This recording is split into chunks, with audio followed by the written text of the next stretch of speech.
Bom dia, irmãos, a graça e a paz do Senhor Jesus, louvado seja o nome do Senhor. Quais as implicações de crer que Deus realmente é soberano, que Ele é Senhor de tudo, que Ele tem poder sobre tudo? Pensou nas implicações? É muito mais fácil pensar na teoria e organizar as ideias do que aplicar a própria vida. Mas é fundamental que você perceba quais são as implicações. Salmo 14, em que nós estamos meditando, versículo 4 adiante, Davi nos diz: Acaso não entendem todos os obreiros da iniquidade que devoram o meu povo, como quem come pão, que não invocam o Senhor? Tomar-se-ão de grande pavor, porque Deus está com a linhagem do justo. Meteis a ridículo o conselho dos humildes, mas o Senhor é o seu refúgio. Tomara de Sião viesse-já a salvação de Israel. Quando o Senhor restaurar a sorte do seu povo, então exultará Jacó, e Israel se alegrará. Uma das peculiaridades de Davi é que realmente ele era um homem que cria e confiava e aplicava isso à sua vida na soberania de Deus.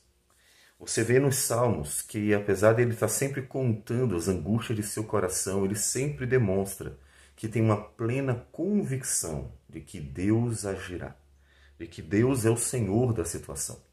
E que se as coisas não mudarem, não mudarão porque Deus ainda não quis agir, não porque não pode. E porque, então, Deus tem os seus propósitos. A igreja precisa refletir as implicações da soberania de Deus. Basta nós lermos os momentos maus de Judá. Lendo o profeta Jeremias, veremos Deus anunciando, como em outros profetas, o castigo de Judá, ir ao cativeiro da Babilônia, e que, independente de qualquer intercessão de Jeremias, iria acontecer, porque esta era a vontade do Senhor. Portanto, Deus decide se vai dar coisas boas ou coisas ruins. Não nós, nem mesmo os homens.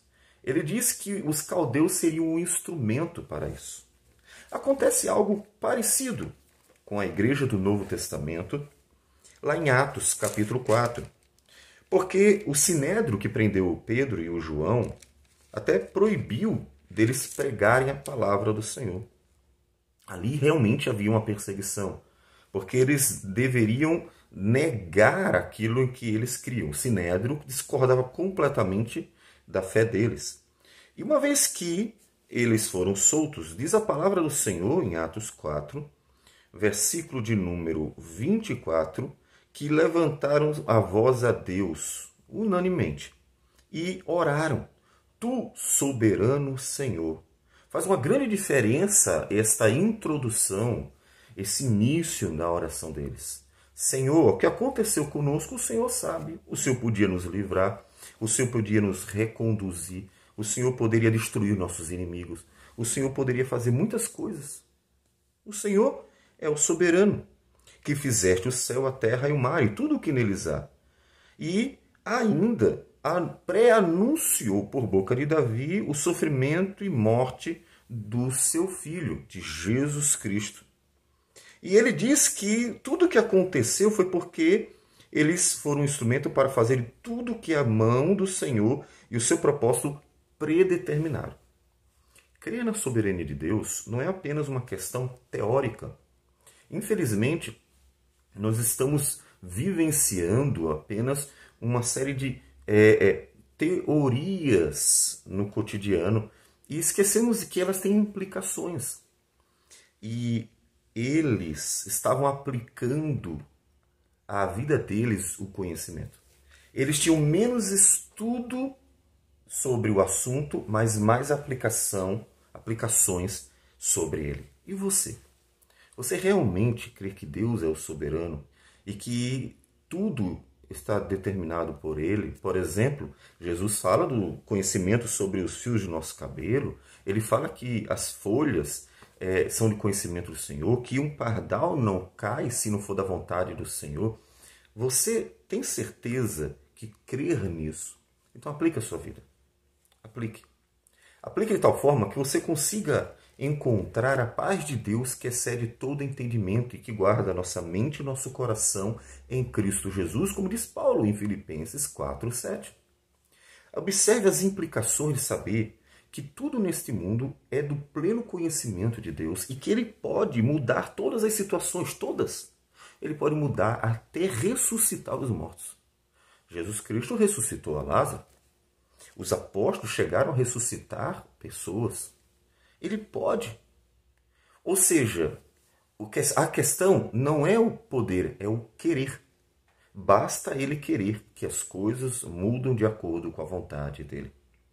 Por isso que, diante de momentos difíceis, como disse Davi, os obreiros da iniquidade que devoram o meu povo, que metem a ridículo o conselho dos humildes, o que nós devemos fazer diante disso é sempre confiar no Senhor.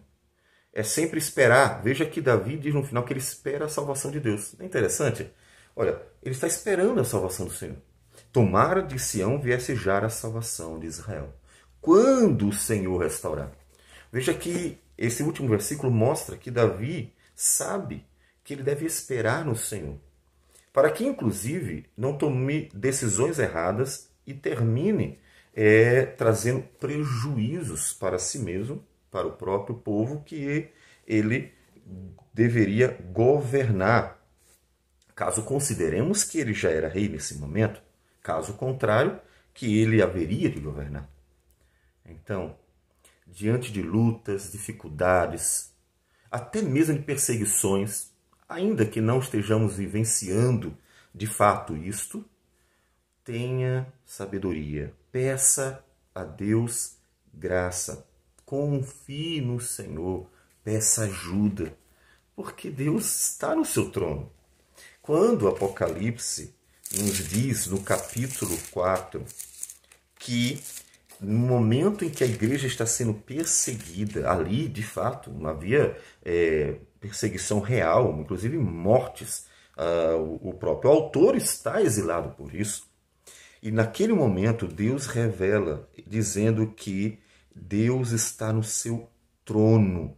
Ele se achava sentado no trono e tinha todo o controle. Até o mal estava subjugado a ele. Tudo. Portanto, realmente precisa olhar para o Senhor. O problema da ansiedade, tão comum em nossa geração, é que as pessoas não olham para Deus. Elas olham para as circunstâncias. Elas sempre acham que tudo está nas suas mãos. Inclusive, sabe o que é isso? Isso é uma implicação do homem entender que ele é o centro de tudo e que tudo deve estar sob o controle dele. E que a ciência que é a salvação, esse é o argumento secular. Então, o homem atrai para si mesmo toda a responsabilidade. E aí a ansiedade é inevitável, porque o homem não tem controle sobre o futuro e nem tem controle sobre todas as coisas. Ele tem controle sobre alguma coisinha e olhe lá, um aparente controle. Então a ansiedade vem, porque ele não pode garantir que as coisas vão ficar boas. Então, já que não sabemos o que ficará bem ou não, já que nós precisamos confiar no Senhor, faça isso. Confie no Senhor, porque Deus nunca deixou de ser Deus. Nós é que tantas vezes nos esquecemos de quem Ele é. Confie no Senhor. Isso é fundamental. Vamos orar. Senhor Deus amado, o Senhor é Deus, nunca mudou. Ajude-nos a mostrar confiança no Senhor de verdade. Ajude-nos, Senhor Deus, a descansar em Ti verdadeiramente, para que, inclusive, pedindo sabedoria do Senhor, possamos aguardar na Tua salvação e agir de forma conveniente, coerente e agradável a Ti, para que a gente possa, Senhor Deus, glorificar o Teu nome nos dias bons e nos dias maus. Ajude-nos, Senhor Deus, nós te pedimos, para o louvor da Tua glória. Em nome de Jesus. Amém, Senhor. Que Deus abençoe a todos e um bom dia.